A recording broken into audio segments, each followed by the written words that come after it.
Praise God. Praise God.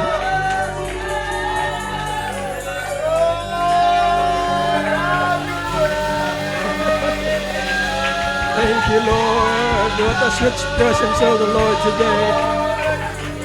Such a presence of the Lord today.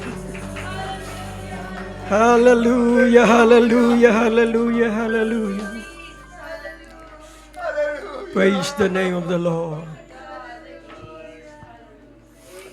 Praise the name of the Lord. Say, I agree. I will have victory today. I agree. I will have freedom today. I agree. I will receive my blessing today. I agree. All problems will be solved today.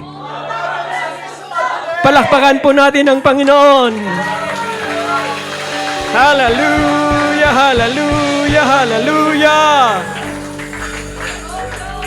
Thank you, Jesus. Good to be in the presence of the Lord. You may be seated. Salamat sa ating mga musicians. Salamat sa ating mga praise and worship leaders. Salamat po sa mga may bahagi sa pulpito sa araw na ito. Praise God. Medyo pauswa ako ngayon, mga kapatid. 3 araw po akong bagsak, mga kapatid. Nanibago ata sa klima, sa init. But anyway, salamat sa Panginoon. I claim healing, I agree, and I claim healing today. Praise the name of the Lord. Hallelujah. Sa P6, may term na tinatawag nilang, may P6 teacher tayo dito, no? Sister Jeremy, P6 teacher yan.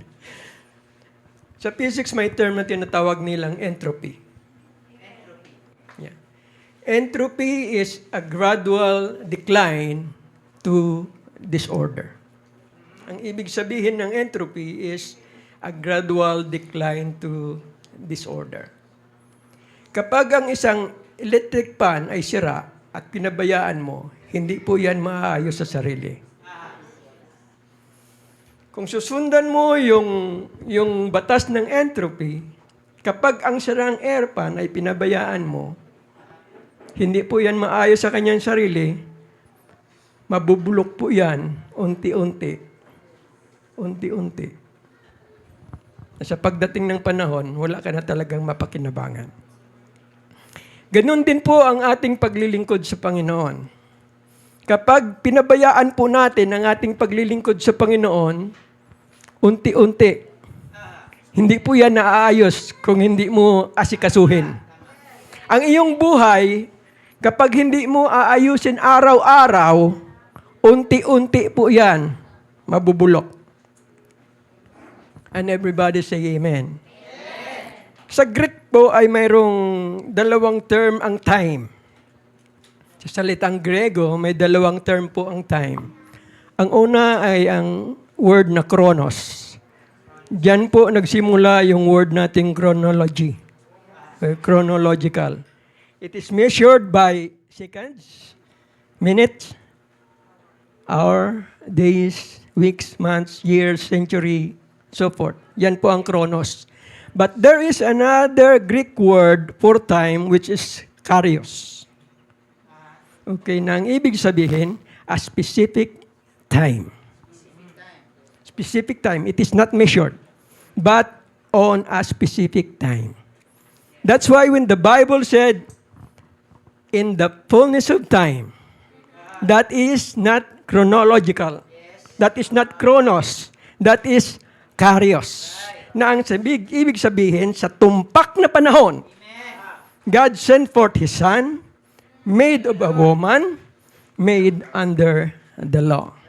So, hindi po lahat ng panahon ay under sa chronos. May panahon po na under sa kairos. May panahon po para bawat isa sa atin.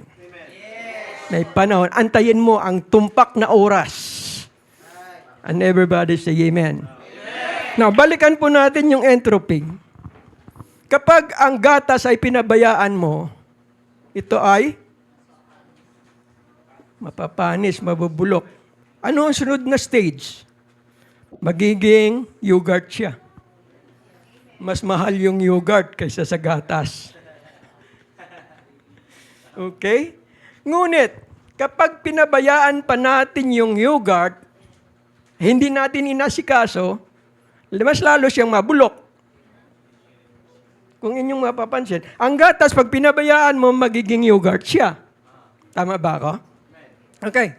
Kapag ang yogurt ay pinabayaan mo, anong mangyari? Magiging keso. May mga pagkakataon, mga kapatid, na ang mga bagay-bagay na hindi natin inaasahan, akala natin ay lagi na lang under sa mga kapatid sa entropy. Ngunit may kaparaanan ng Diyos kapag dumating ang tamang panahon, kapag dumating ang kairos, mga kapatid, ito ay mas mahalaga pa kaysa sa dati. And everybody say amen. Everybody say amen. Tingnan mo ang buhay ni Job. Hindi po siya umasa doon sa kronos na panahon. Ngunit dumating ang panahon, dumating ang kairos sa buhay niya, na lahat ay binalik ng Panginoon sa kanya, mas mahalaga pa kaysa sa dati. And everybody say amen. But hindi po ako dyan magpuan, mga kapatid. Hindi po yan ang aking mensahe sa araw na ito. If you are going to stand with me this morning, let's read the word of the Lord. Praise the name of Jesus.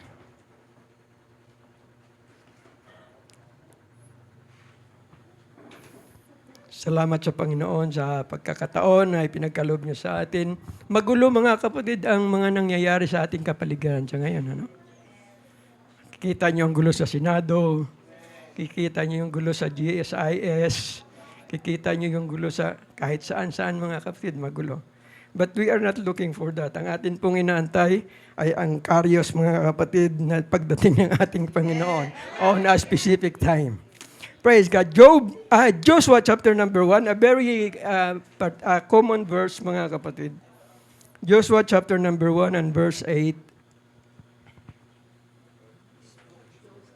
This book of the law shall not depart out of thy mouth, but thou shalt meditate therein day and night, that thou mayest observe to do according to all that is written therein.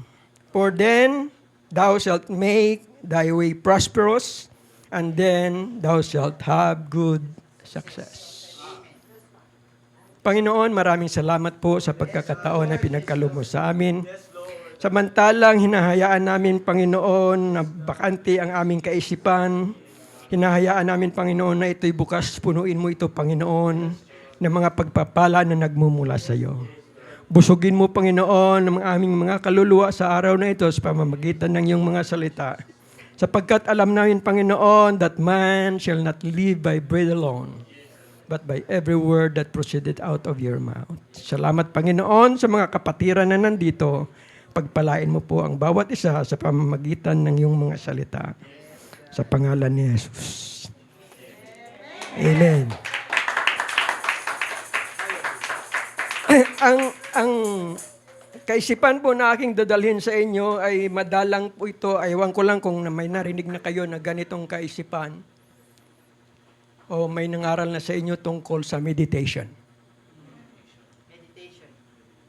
Meditation. Pagpalain po kayo ng Panginoon, maaari po kayong maupo. Madalang po itong marinig sa mga nangangaral. Halos wala po akong narinig. Ewan ko lang kung may narinig na kayo na nangangaral ng tungkol sa meditation. Okay? Ang meditation po ay, sa Greek ito ay hago, na ang Ang root word po ay ibig sabihin to murmur.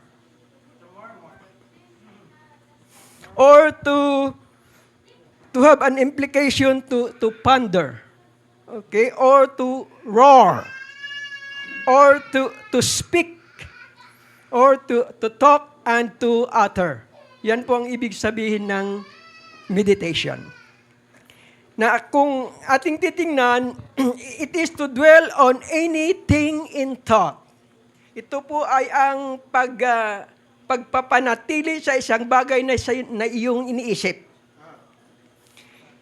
To contemplate, to study, which revolve in a subject in the mind. Yan pong ibig sabihin ng meditation. Sa madaling salita, mga kapatid, meditation is the stretching of imagination. Ang meditation po ay ang pagpalawak ng iyong imagination. Anong imagination sa Tagalog? Meditation is the stretching. Papalawakin mo ang iyong imahinasyon. Ang sabi ng Psalms chapter 1, "Blessed is the man that walketh not in the counsel of the ungodly, nor standeth in the way of sinners, nor sitteth in the seat of the scornful." Verse 2, "But his delight is in the law of the Lord, and in this law that he what? He meditate day and night." Ang sabi ng Biblia, na sa batas ng Panginoon, ang taong mapalad. Okay? Ang taong mapalad, una-una sa verse 1, ang taong mapalad ay hindi lumalakad ayon sa payo ng mga masasama. Ang taong mapalad ay hindi lumalakad ayon sa payo ng mga masasama. Kaya kung may kakilala ka na naghihingi ng payo, may kakilala ka naghihingi ng payo, tulungan mo siya na huwag humingi ng payo doon sa mga masasama. Dahil kung ang masama ay hingan mo ng payo, ang payo niyan sa iyo ay masama.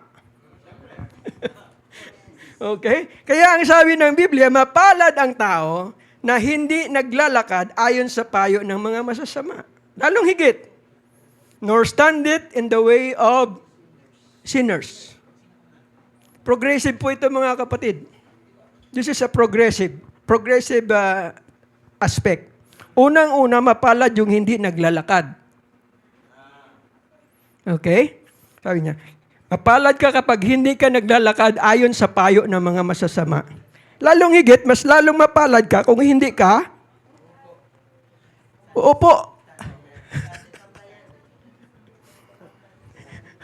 Una, naglalakad lang. Lalong sumama, umupo.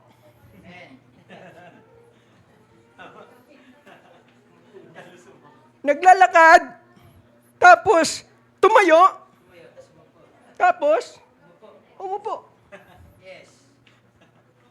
Mapalad ka kapag hindi ka naglakad, lalong higit hindi ka tumayo, lalong higit hindi ka umupo. Ngunit, magiging mapalad ka kung ang sabi ng Biblia na ang iyong delight ay ayon sa batas ng Panginoon. Amen. And in His law that He meditate day and night. Ibig sabihin, mga kapatid, kung may problema ka, palawakin mo ang iyong kaisipan ayon sa kautusan ng Diyos. May problema ka, palawakin mo ang iyong kaisipan ayon sa salita ng Diyos. May problema ka, may sitwasyon ka, palawakin mo ang iyong kaisipan. Meditate on the Word of God. Amen. Palawakin mo ang iyong kaisipan sa salita ng Diyos. Nabasa mo, the Lord is my shepherd. Palawakin mo ang iyong kaisipan. Bakit siya nagiging shepherd? Dahil ako'y kanyang pinapakain sa araw-araw. Dahil ako'y kanyang inaalagaan sa araw. That is meditation on the verse that says, the Lord is my shepherd. Bibigyan mo ng kahulugan at palawakin mo ang salita na yon. Bakit siya nagiging aking tagapangalaga? Sapagkat siya ay aking tagapag-supply ng aking pangangailangan. Sapagkat siya ay tagatugon ng aking problema. Sapagkat siya ay tagatugon ng aking mga panalangin. That is meditating on the verse that says, the Lord is my shepherd. And everybody say amen. Oh God, hallelujah. Thank you, Lord. Thank you, Lord. Thank you, Lord. I will meditate also of all thy works. Psalm 77 verse 12. I will meditate also of all thy works and talk of thy doings. Okay? Ang lahat ng iyong ginawa, pag-iisipan ko at palawakin ko na nagsasabing, what is man that thou art mindful of him? And the Son of Man that thou visitest him. Sino ba ako? Palawakin ko ang aking kaisipan dahil mahal ako ng aking Panginoon. Kaya ginawa niya ako ng ganito sapagkat gusto niya mayroong magsamba sa Kanya. That is meditating on the Word of God. Bakit ako ginawa ng Panginoon? Ano ba ako? Alabok ka lang. Ngunit palawakin mo ang iyong kaisipan. Bakit ba binigyan niya ng halaga ang alabok? Sapagkat mahal ka ng Panginoon. Sapagkat, hallelujah, gusto ng Panginoon na mayroong magsamba sa Kanya, mayroong magpuri sa Kanya, mayroong magdakila sa Kanyang pangalan. And everybody say amen. I will meditate on all thy works. Now, take note mga kapatid. Ang sabi ng Hebrews 11:3, through faith, we understand that the worlds were framed by the Word of God. Sa pamagitan ng pananampalataya, atin naunawaan. Naunawaan. Take note. Atin naunawaan, we understand that the worlds were framed by the Word of God. Okay? So that the things which are seen were not made of things which do appear. Sa International Standard Version, Hebrews 11:3, ganito po ang sinasabi. By faith, we understand that the time was created by the Word of God, so that what is seen was made from things that are invisible. Wow.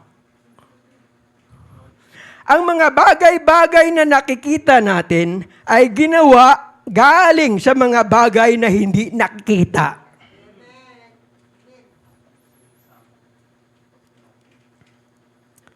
Okay. Ecclesiastes 1:9. Tingnan natin. Mayroon ba? Wala tayong... Ecclesiastes 1:9. Anong sinasabi ng Biblia? The things that had been, it is that which shall be. Tingnan niyo mga kapatid. Ang mga bagay-bagay na nangyari, ay siya ulit ang mangyayari. The things that had been, it is that which shall be. And that which is done, is that which shall be done. And there is no new thing under the sun. Walang bagong bagay sa ilalim ng araw. iPhone, version 25. Ano bang latest ng iPhone ngayon? 17? 25 na tayo mga kapatid. Okay. Ang sabi ng Biblia, ang mga bagay-bagay na nangyari ay siya ang mangyayari. Ang mga bagay-bagay na nangyari na ay siya ang mangyayari. Ibig sabihin, kung nakakita ka ng iPhone 17 ngayon, hawak-hawak mong iPhone 17 ngayon, yan po ay nanggagaling sa mga bagay-bagay na hindi natin nakikita. When God created the heavens and the earth, kumplito na mga kapatid, walang bagong bagay sa ilalim ng araw. Sabi niya rito, there is no new thing under the sun. Lahat yan mga kapatid, ang nakikita natin is the manifestation of the invisible things of God. When God created Dito sa Colossians chapter 1 and verse 16, tingnan natin mga kapatid. For by Him were all things created, that are in heaven, and that are in earth, visible and invisible. So, nung ginawa ng Diyos ang langit at ang lupa at ang lahat na nandito sa lupa, may mga bagay siyang ginawa na nakikita at may mga bagay din siyang ginawa na hindi nakikita. And everybody say amen. Praise God. So, mayroon siyang dalawang mundong ginawa. Ang mundong nakikita at ang mundong hindi nakikita. Okay? Whether there be thrones or dominions or principalities or powers, all things were created by Him and for Him. Romans 1:20. Anong sabi ng Romans 1:20? For the invisible things of Him from the creation of the world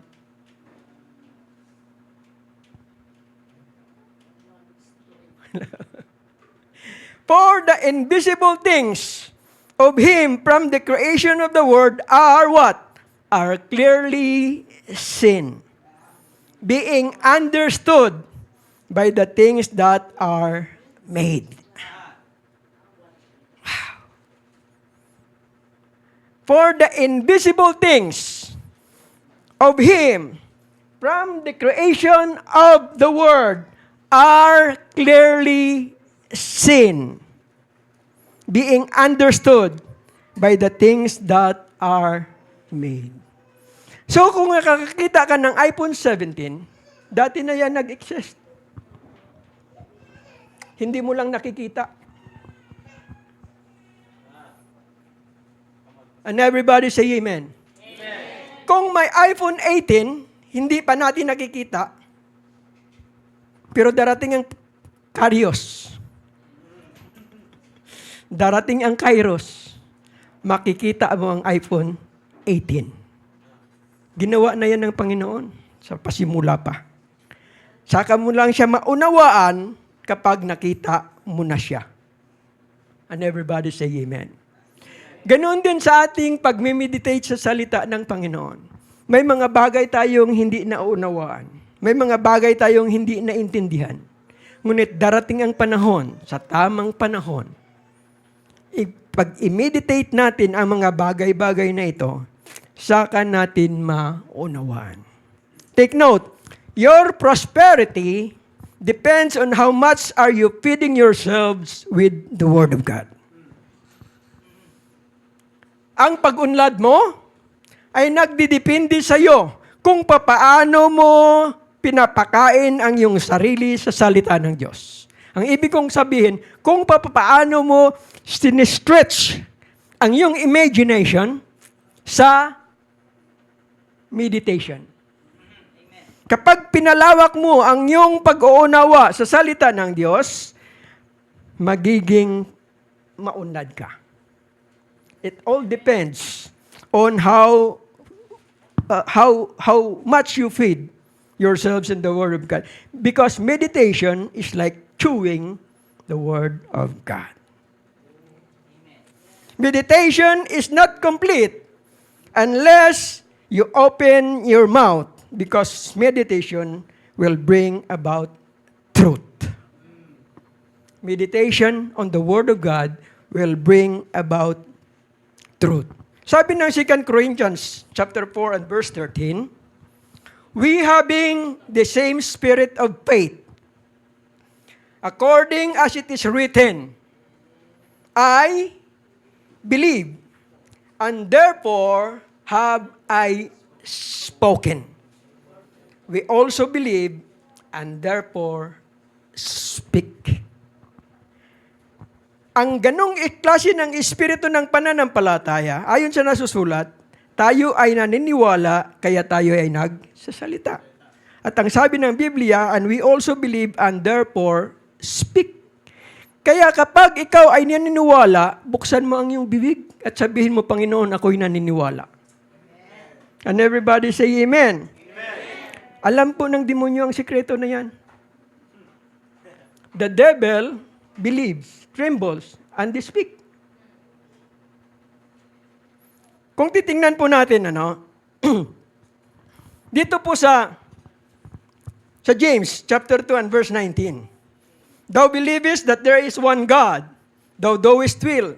The devils also believe and tremble. So mayroon sila, naniniwala sila at nanginginig pa. Ngunit kung titingnan po natin sa Mark chapter 1, mga kapatid, then verse 23, and there was in the synagogue a man with an unclean spirit, and he cried out, unclean spirit, and he what?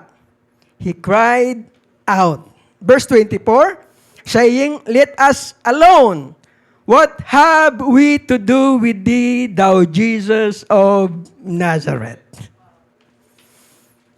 Art thou come to destroy us? I know thee. Anong sabi ng demonyo? Kilala kita. Kilala kita kung sino ka. Okay, so he believes, the devil believed, and he know. Kaya anong sabi niya? Sumigaw pa siya, kilala kita. He believes, and he speak. Ngunit anong sabi ng Panginoon sa verse number 25? Ay, sabi niya dito sa 24 pa, thou art Holy One of God.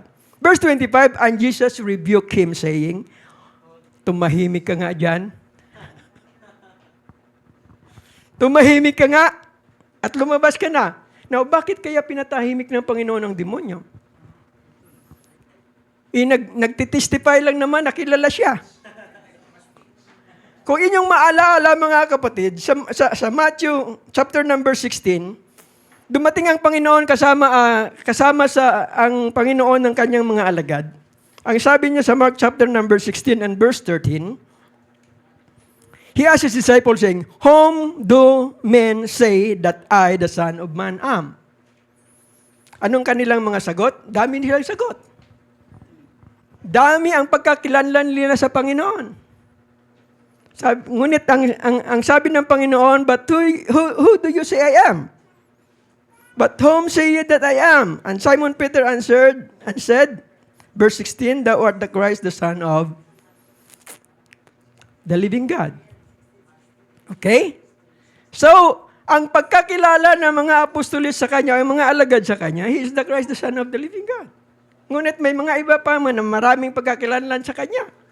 Ngunit ang demonyo nakakilala na siya lamang ay hindi Elias. Kung tatanungin mo ang demonyo sa ngayon, mga kapatid, isa lang ang sagot niyan. Kung sino ang Panginoong Jesucristo. Hindi na siya magpaligoy-ligoy sapagkat kilala niya. Naniniwala siya. He believes, therefore he speak. Yung sabi ng Biblia, kaya naniniwala siya, therefore he speak. Okay, and when Jesus asked them, who do men say that I, the Son of Man, am? Sabi nila, Panginoon, ikaw si Elias, ikaw ay propeta, ikaw si ganito. Ikaw. Anong sabi niyo naman sa akin? Sabi nila, Panginoon, thou art the Christ, the Son of the living God. Bakit hindi tinanong ng Panginoon sa mga alagad? Ano ang sabi ng demonyo sa akin? Hindi siya nagtanong, who do the demons say that I am? Hindi nagtanong ang Panginoon ng ganyan. Bakit? Jesus don't want to be testified with the devil. Hindi nais ng Panginoon na ang demonyo ay mag-testify para sa Kanya. He don't want to have an association with them. And everybody say amen.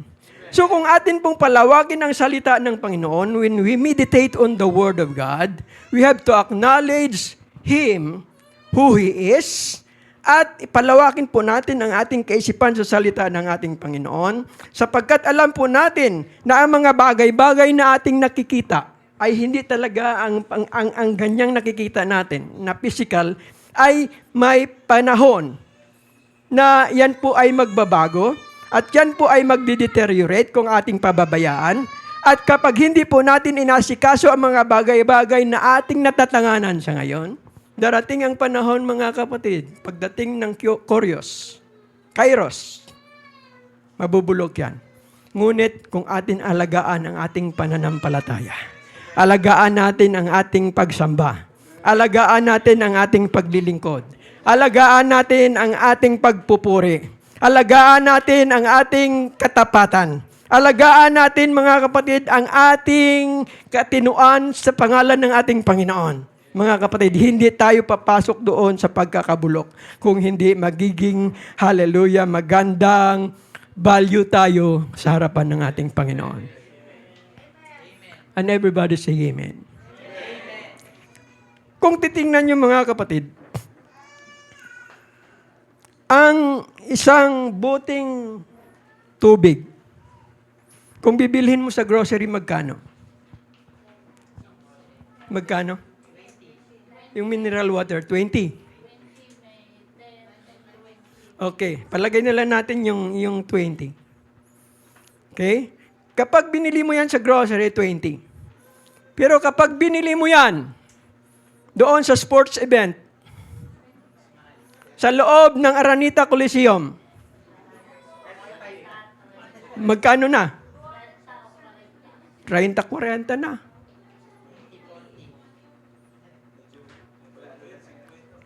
$50 pa.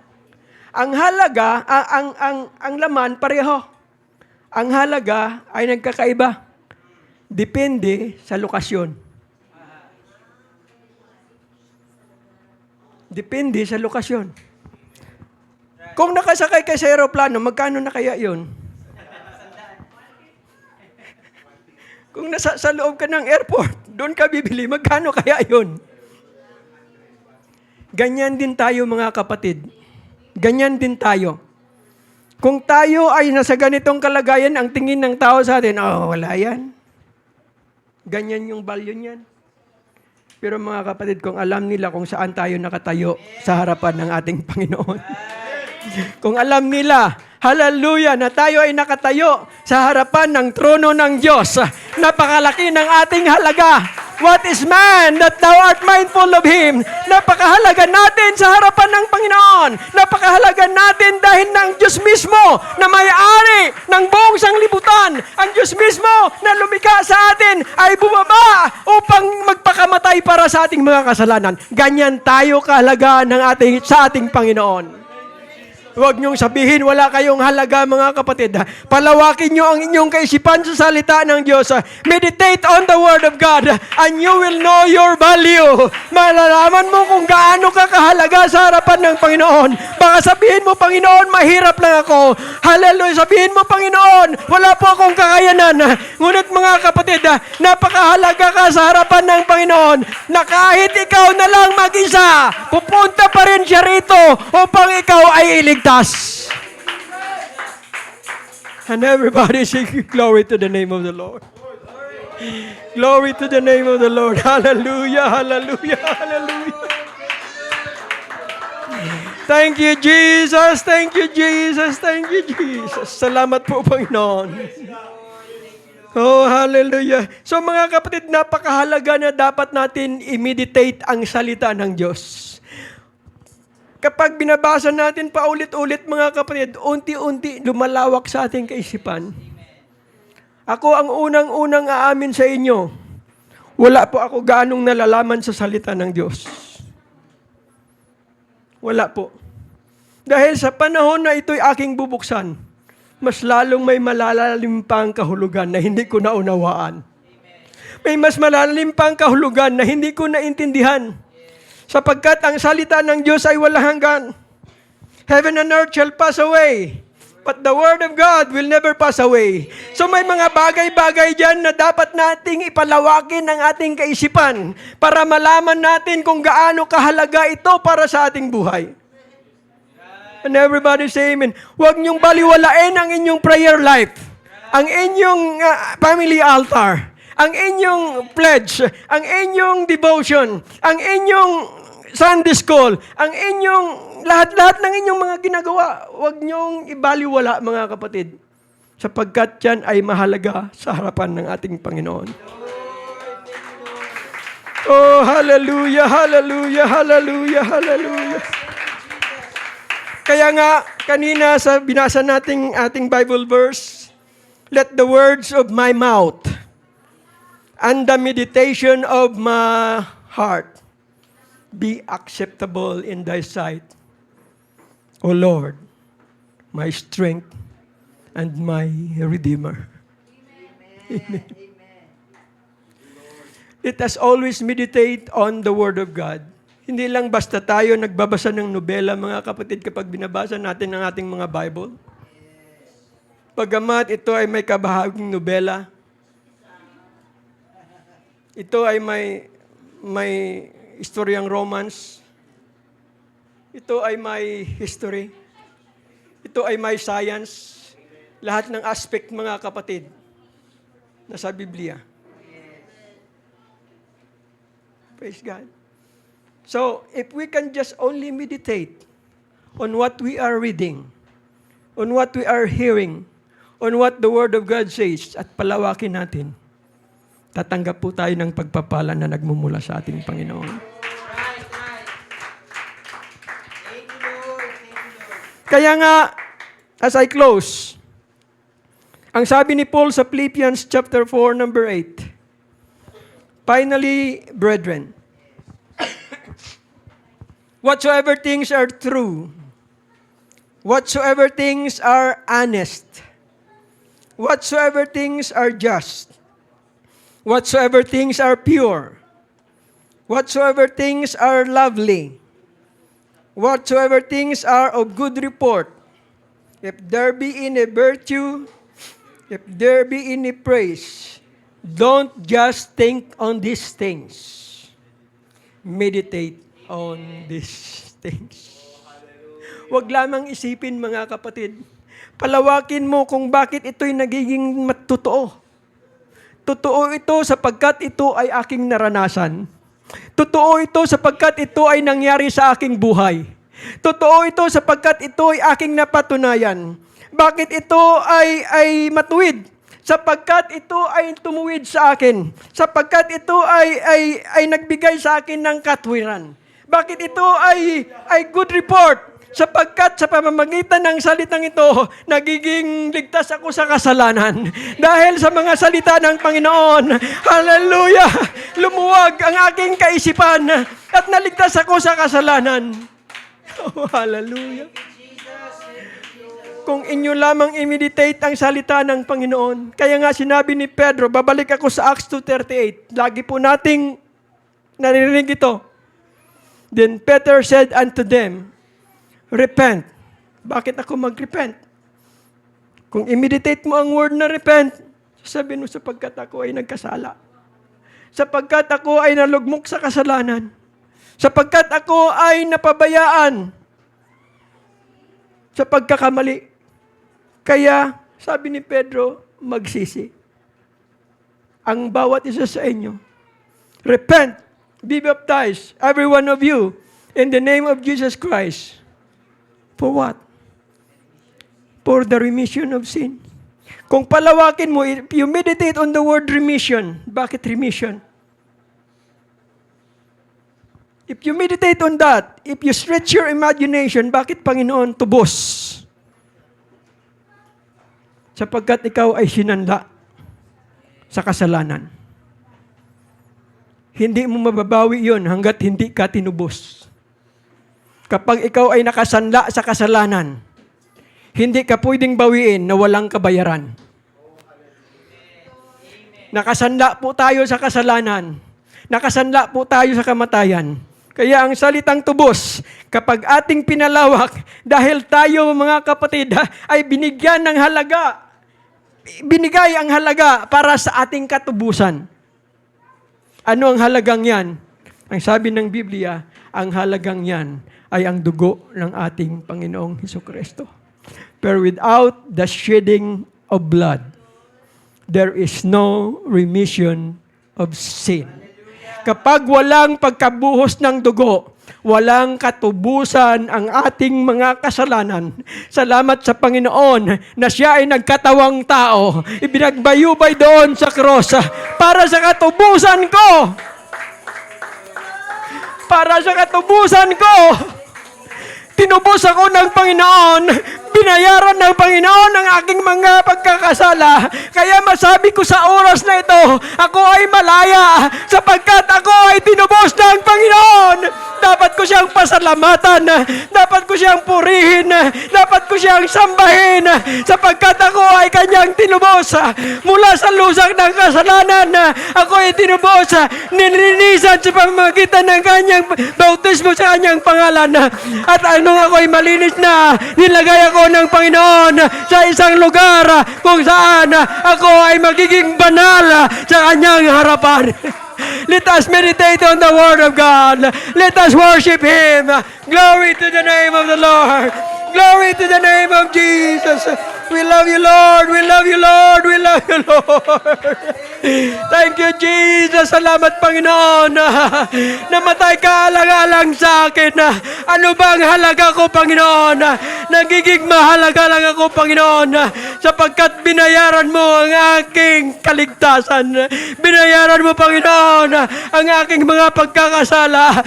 Binayaran mo, Panginoon, ang aking mga pagkukulang. Binayaran mo, Panginoon, ang aking mga pagkakamali.